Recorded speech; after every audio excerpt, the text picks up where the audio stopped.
in what we're doing now, we are getting to a feel of the world that is neither organic nor mechanical.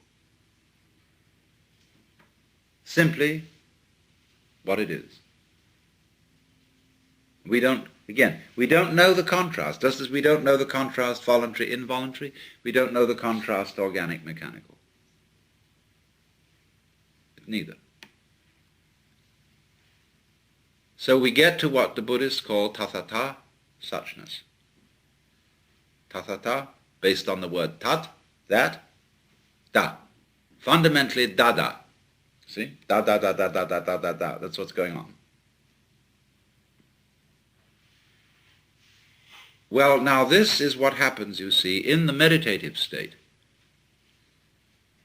As you are in that, you see everything is da. Da.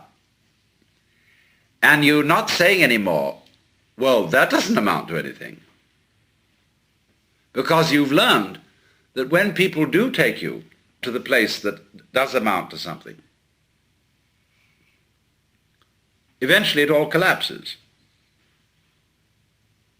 The price of being taken to the place seriously, you see, where it really does amount to something. This at last is the real thing. The price you pay for that, you see, is the horrors about its opposite.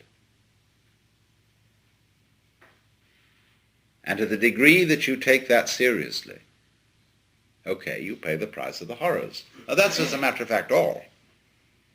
So I'm not saying that you shouldn't take it seriously. I mean, to be specific, you are tremendously in love with someone. And you plan how possibly you can get this person to return your love. And they do. And this is the great event. This is fantastic. But that in the background of your mind is the thought that what if this person should be killed or some terrible thing happen? That always lurks behind the triumph of getting it so, of this intense, gorgeous feeling. Now, if you know that this is in a way an illusion, you can allow yourself to take it quite seriously, but always having a Hintergedanke, a reservation, a thought way back. This is the game. And having that, as a matter of fact, you can take it seriously. You can allow yourself to get involved in life to the most ridiculous degree. Because you know it's all right. No, it's just these vibrations. And so, wowee, let's really get into it. That is why a person who might be enlightened, a bodhisattva, does not always present a kind of detached and indifferent attitude, but is perfectly free to allow emotions, attachments. Why, R.H. Blythe, who was a great Zen man, wrote to me once and said, "How are you these days? As for me, I have abandoned Satori altogether, and I'm trying to become as deeply attached as I can to as many people and things as possible."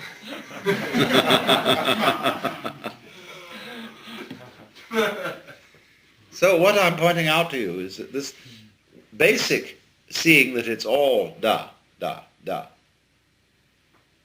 provides a possibility for you to become involved in it much more incautiously than you normally are.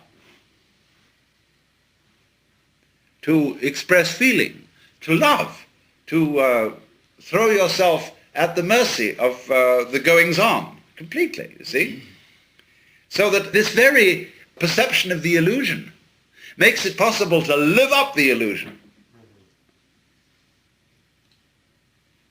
And so if someone, therefore, is always in his attitude to life detached and reserved, it indicates, you see, that there's still a primordial fear of getting involved.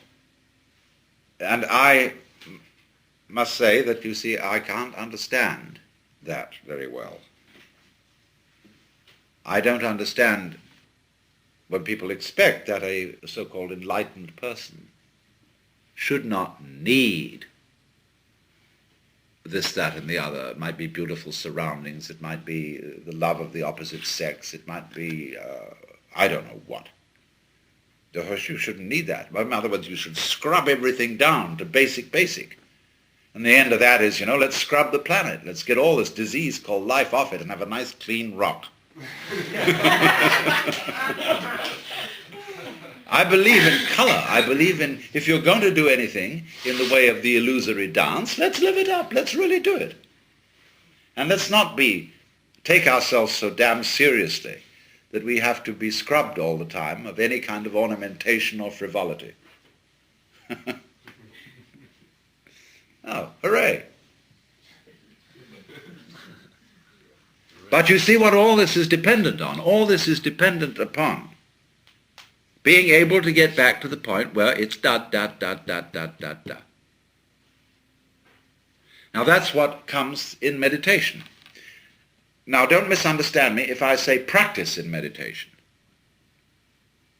Don't be in a state of expectation working day after day to improve your meditation. Meditation doesn't like that. You just do it. But it is true that as time goes on, and you are in that state of silence, you will see this quality of the world. Now, the most difficult pains and problems to deal with are those that are monotonous, whereas you can see the possibility of a kind of ecstatic self-abandonment in a catastrophic agony. What really gets people down are those ones that drag on day after day after day after day, like having to lie with bed sores in a very uncomfortable situation, in traction or something of that kind, or just a perennial difficulty that drips like the water torture every day. Now this is the kind of situation in which meditation shows its value. That you are increasingly in a state of consciousness where the world is babbling. Every one of us has something, that we say we don't like to do. Washing dishes, doing accounts. But when you get into the meditation consciousness, you see that nothing is more important than anything else, or less important. There is no way of wasting time. Because what is time for except to be wasted?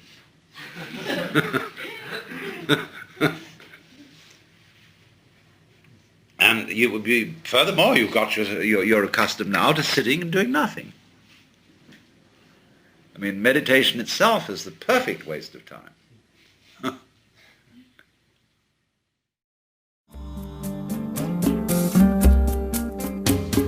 Out of Your Mind now continues with the next lecture from the Inevitable Ecstasy lecture series.